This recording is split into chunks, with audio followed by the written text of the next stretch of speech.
Hello, everyone, welcome back to the channel. Today we're diving deep into one of the most surprising developments coming out of Eastern Europe, the growing defiance within the Belarusian military as soldiers stand against Vladimir Putin's pressure. For years, Belarus has been one of Russia's closest allies, often called Moscow's little brother in the post-Soviet space. But recent events suggest that alliance is crumbling from within. Reports are now surfacing that units of the Belarusian army are openly rejecting orders influenced by the Kremlin, signaling a major breakdown in command and control between Minsk and Moscow. This crisis didn't happen overnight. For months, tensions have been building behind the scenes.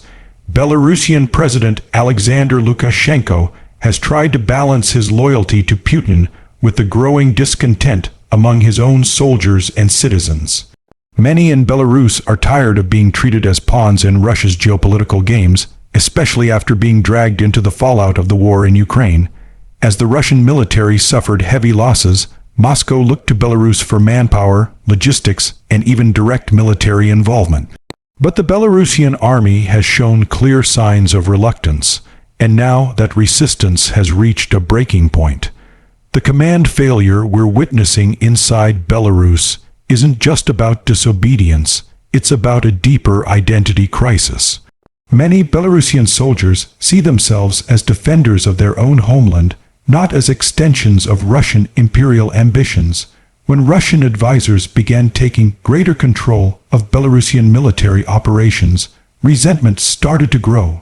Soldiers complained about being treated as subordinates to Russian officers, and rumors of secret orders from Moscow only made things worse.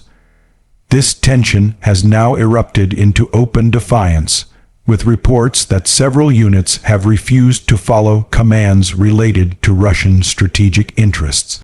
Putin's pressure campaign on Belarus has been intense. After the 2020 Belarus protests and the isolation of Lukashenko by the West, Moscow became the regime's only real source of support. In exchange for political and economic aid, Russia gained greater influence over Belarusian defense policies, military drills, and even internal security operations. But what Putin failed to consider was the growing resentment this would create within Belarusian ranks. Soldiers began to feel that they were losing their sovereignty, that their uniform represented Russia's interests more than their own country's independence. The turning point reportedly came when Russian officials demanded Belarusian troops prepare for joint operations along the Ukrainian border, operations that many suspected were a cover for a deeper Russian incursion. Several Belarusian officers reportedly pushed back, warning that such moves could drag Belarus directly into the war. This defiance marked a major embarrassment for both Putin and Lukashenko. For Putin, it showed cracks in the alliance he desperately needs. For Lukashenko, it revealed that his own military may not be fully loyal if forced to fight a war that Belarusians never asked for. Inside the Belarusian army, morale is said to be divided.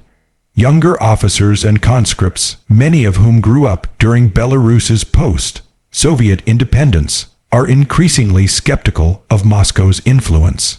They remember the sanctions, the isolation, and the public protests that followed Lukashenko's controversial elections, and they don't want to fight for Russia's wars. Meanwhile, the older generation of officers trained in Soviet times remains more sympathetic to Russia, but even they are starting to question the Kremlin's reckless strategies. This internal fracture is being watched closely by Western intelligence and regional analysts. If Belarusian soldiers continue to defy Russian-linked commands, it could mark one of the most serious shifts in the post-Soviet alliance system since the collapse of the USSR. Moscow has invested years of political capital and billions of dollars to ensure that Belarus remains firmly in its orbit, but now the very institution that guarantees Lukashenko's power, the army, appears to be losing faith in both leaders. What makes this situation more dangerous is how unpredictable it has become. Lukashenko knows that without the loyalty of his armed forces, his regime could collapse overnight. He also knows that if he openly challenges Putin, Russia could turn on him just as easily. This leaves Belarus trapped between two dangerous paths: defying Moscow and risking invasion, or obeying Moscow and risking an internal military rebellion. It's a dilemma that few leaders have faced with such intensity. Meanwhile, the mood on the streets of Belarus is changing. Many ordinary citizens are quietly celebrating reports of military defiance, seeing it as a sign of national awakening. After years of living under fear, censorship, and repression, the idea that their soldiers are refusing to serve Russian interests has ignited a sense of pride. Social media posts from Belarusian soldiers and their families hint at growing disillusionment, with some expressing anger at being used as tools in Russia's war plans.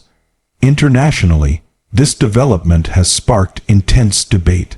NATO officials see it as a potential opportunity, a sign that Moscow's grip on its allies is weakening. European leaders, too, are watching closely, aware that a shift inside Belarus could change the balance of power in Eastern Europe. Ukraine, which has long feared an invasion from the north through Belarusian territory, would benefit immensely if Belarusian troops refuse to cooperate with Russia's military goals. But for Putin, this is nothing short of a disaster. His image as a strongman who commands loyalty across the former Soviet space is now being challenged by the very soldiers he once counted as allies. The Kremlin has reportedly sent advisors and intelligence operatives to Minsk to assess the situation, but even they are struggling to restore discipline. Rumors are spreading that several officers who resisted Russian commands have been quietly arrested or reassigned, while others have mysteriously disappeared. These reports, though unconfirmed, suggest a deepening crisis of trust within Belarus's military hierarchy. The long-term consequences could be historic. If Belarus breaks free from Moscow's control, even partially, it could inspire similar movements across the region. Other countries that rely heavily on Russian military or economic support may start to question their alliances. For Putin, whose power depends on projecting dominance, this kind of internal erosion could be more damaging than any Western sanction. Still, Lukashenko is trying to play both sides. In public, he reassures Putin of his loyalty, participating in joint exercises and repeating Kremlin talking points. But behind the scenes, reports suggest he's quietly reaching out to other nations to reduce his dependence on Moscow. This balancing act might buy him time, but it's unlikely to last if his army continues to resist Russian interference.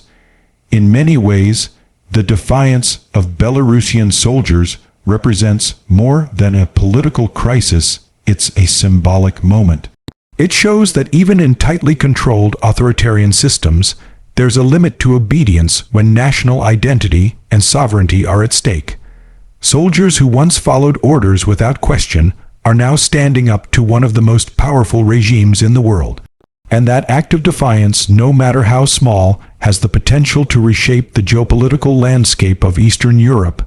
As we look ahead, one thing is clear: the alliance between Russia and Belarus is not as solid as it once appeared. The cracks are widening, and the courage of a few Belarusian soldiers could end up changing the course of history. Putin's pressure may have once worked through fear and dependency, but now it's facing something far more powerful: a rising will for independence.